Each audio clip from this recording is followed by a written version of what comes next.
Olá, meu nome é Eduardo Starosta e esse é o canal Fora de Curva. Pessoal, ontem nós desenvolvemos um assunto super interessante a respeito do PIB per capita dos estados brasileiros, vendo qual cresceu mais, qual cresceu menos. Mas realmente faltou uma questão muito importante para nós avaliarmos não só a quantidade, mas a qualidade dessa renda per capita. Então, no Fora de Curva de hoje, nós vamos continuar essa análise com um pouco mais de detalhamento. Ao invés de fazer um simples ranking, nós vamos ver a evolução da renda per capita de 2003 a 2019 para cada um dos estados do Brasil. É lógico que se eu colocar tudo isso num gráfico só, vira uma macarronada, um monte de linha que ninguém entende o que é, só dá um pouquinho de fome, mas que seria macarrão colorido? Então, vamos separar em 4 grupos. O primeiro grupo compreende os estados com maior renda per capita, sempre comparando, é claro, com a média brasileira. O segundo grupo é o intermediário superior, o terceiro, o intermediário inferior e, por fim, os estados que ainda são os mais pobres do Brasil, mas alguns deles não devem continuar com esse status negativo por muito tempo, como nós vamos ver. Então, começando pelos estados mais do sul do Brasil, a maior parte deles no chamado Sul Maravilha, pelo falecido Enfio, que compreende sim a região sul e a região sudeste também, mas a exceção é exatamente a unidade da federação que lidera a renda per capita nacional. Olha só nesse gráfico que já está aí na frente, a linha azul de cima. É o Distrito Federal, pessoal, é Brasília, que partiu de um PIB per capita de R$ 71.500 lá em 2003 e chegou em 2019 a R$ 101.000.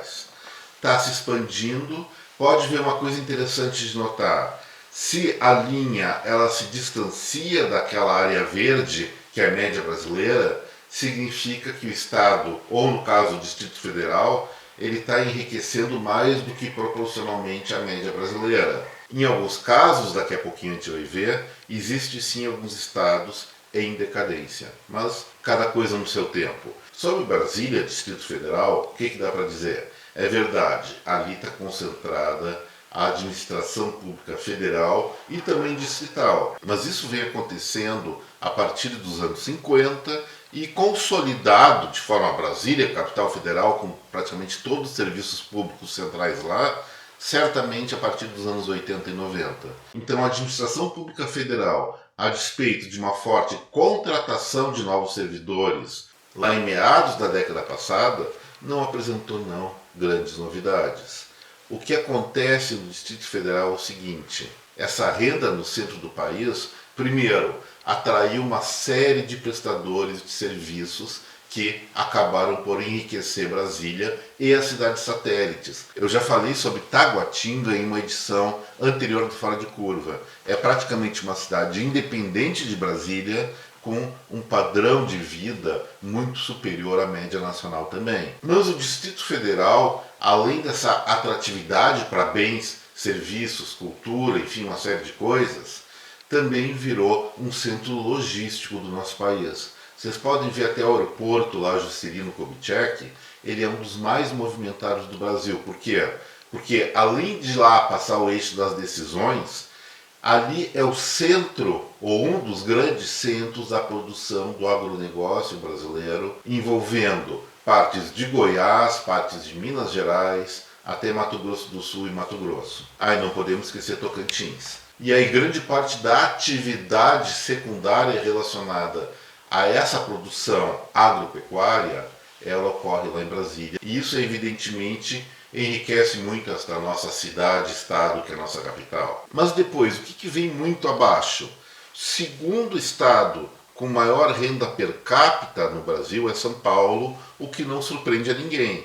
Só que ele está, pelo nosso gráfico, não muito acima de outras unidades da federação, como o Rio de Janeiro.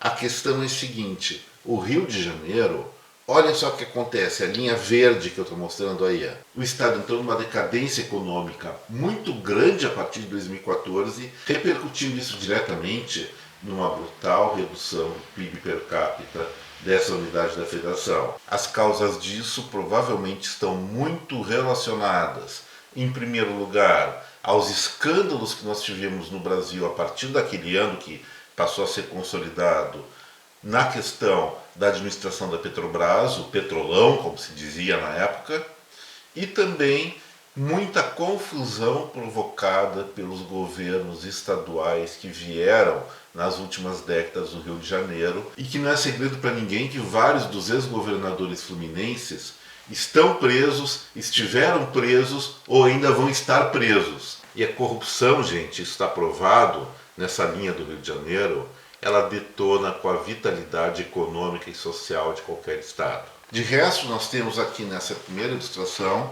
o destaque para Santa Catarina, que apesar do seu crescimento até meados da década passada, sim, passou por uma crise bastante forte a partir de 2014, mas tem uma vantagem em relação ao Rio de Janeiro, que essa crise não foi baseada em função de uma corrupção de Estado em si, mas especialmente por conta da crise industrial que o Brasil sofreu, mais uma delas, por conta de distorções cambiais, influenciando aí também muito a grande recessão protagonizada a partir de 2015, que realmente prejudicou muitos catarinenses, tanto pelo lado da queda da produção, como pelo lado da limitação da renda do brasileiro, cerceando o nosso turismo interno. Nós sabemos ali que Florianópolis e outras praias do litoral catarinense são as favoritas do Brasil e de vários lugares do mundo. E isso ficou prejudicado naquele momento, mas nós estamos enxergando aí um processo de recuperação.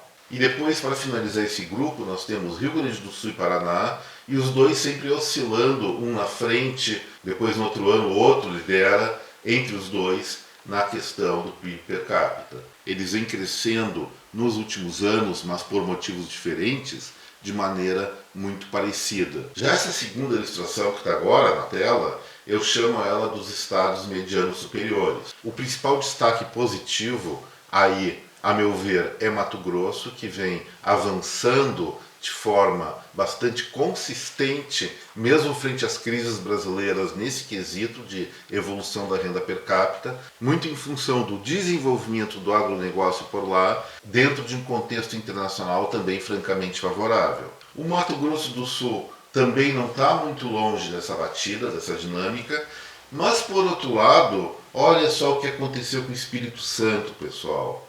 Mesmo antes daquela recessão lá de 2014, 2015, o Estado começou a passar por um brutal problema de queda de renda per capita.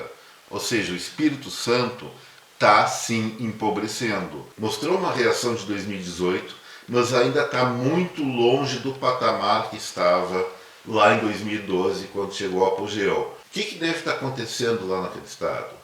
Será que a política industrial, as políticas públicas, elas realmente estão voltadas para o desenvolvimento econômico ou simplesmente estão querendo maximizar os impostos estaduais para fazer politicagem? Lógico, o Espírito Santo também sofreu o impacto das bagunças que ocorreu com o setor petrolífero brasileiro naquela época, início da década passada, meados da década passada, mas essa unidade da federação já tem idade suficiente, já tem maturidade suficiente para ser mais diversificada e não depender apenas de um setor da economia. Por fim, aqui nós temos Minas Gerais e Goiás, que vem crescendo em um ritmo muito parecido com a dinâmica da economia brasileira, sendo que Goiás, há algum tempo atrás, era um dos estados líderes em termos de desenvolvimento do Brasil, parece que deixou de ser nesse momento. E finalmente nós temos também Rondônia, que sim, passou por uma crise a partir de 2012, mas vem mantendo ou até recuperando de maneira muito lenta um espaço mais favorecido no ranking do PIB per capita do Brasil. Agora, essa ilustração que está na tela, ela mostra os estados com renda, com PIB per capita mediano inferior. São eles Tocantins, Roraima, Pará, Pernambuco, Amapá, Rio Grande do Norte e Bahia.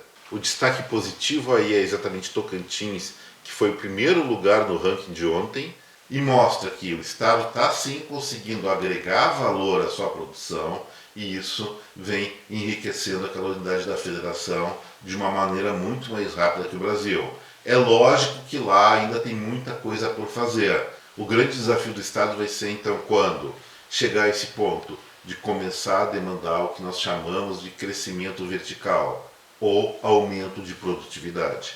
Por outro lado, olha só, nós enxergamos aqui unidades da federação que estão tendo dificuldade para melhorar seu padrão de vida. São eles Pernambuco, Bahia, Pará, até certo ponto, porque parece estar entrando em um processo de recuperação, Amapá e Rio Grande do Norte.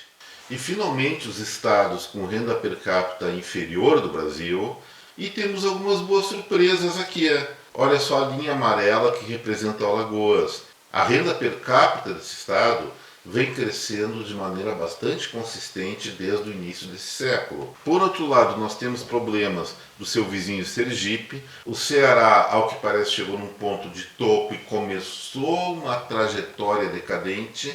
E, finalmente, a situação mais grave que nós encontramos aqui, desses dados que vão de 2003 a 2019, é o Acre, que realmente se encontra no processo de decadência da renda per capita, especialmente a partir de 2014. Tem que também ver com muito carinho o que está acontecendo por lá. E, gente, eu espero que vocês tenham gostado dessa rápida análise. Como eu falei, se tiver alguma questão mais específica que não foi contemplada nessa explicação, é só deixar nos comentários ali do chat do YouTube, que com o maior prazer eu vou responder. Mais outras questõezinhas antes de encerrar o Fora de Curva que eu queria destacar para vocês de hoje. Primeiro, agora nós estamos em 6 de abril de 2022 e hoje é o dia em que a 5G vai ser ligada pela primeira vez no Brasil, em Curitiba, no Paraná. Vai ser a TIM que vai começar suas experiências lá e, sinceramente, espero que sejam experiências muito bem sucedidas, que essa tecnologia beneficie o mais rapidamente possível o maior número de brasileiros. Outra coisa rápida que eu quero tratar é um destaque que foi dado hoje pela imprensa pela queda do volume de vendas de veículos no primeiro trimestre de 2022. Segundo a Anfávia, só em março agora a queda de vendas foi de 24% em relação ao mesmo mês do ano passado. E para isso eu acho que não faltam argumentos. Primeiro, a produção caiu por falta de semicondutores. As montadoras inflacionaram muito o preço dos carros e, por fim, também com o preço que o combustível está nessa época, é pouco atrativo comprar um carro para sair passeando por aí. Também é destaque um avanço científico super interessante na medicina registrado na Alemanha, onde um sujeito que perdeu os movimentos do corpo, inclusive a fala, por uma esclerose lateral amiotrófica, não sei o que é isso, mas fez o sujeito ficar praticamente imóvel, implantaram um chip no cérebro dele e esse chip é capaz de pegar as ondas cerebrais desse sujeito, transformar em voz, fazendo com que ele volte a se comunicar. Olha o avanço, gente. É pura telepatia científica do que nós estamos falando. Vamos esperar mais novidades por aí. Não é só de guerra que o mundo é movido por coisas boas, por avanços. E a torcida é para que esses avanços científicos logo, logo ofusquem essa besteira, essas manias, essas maluquices de estadistas que só pensam em dominar o mundo. Vou falar de novo, a guerra entre Rússia e Ucrânia só está sendo motivada pela vaidade, pela ambição de uma única pessoa. E isso é um erro, é um equívoco que só acontece onde não existe democracia real. Então vamos preservar aqui a nossa democracia do Brasil, senão daqui a pouco a gente pode entrar no mesmo erro, que outros países também entraram de outra forma.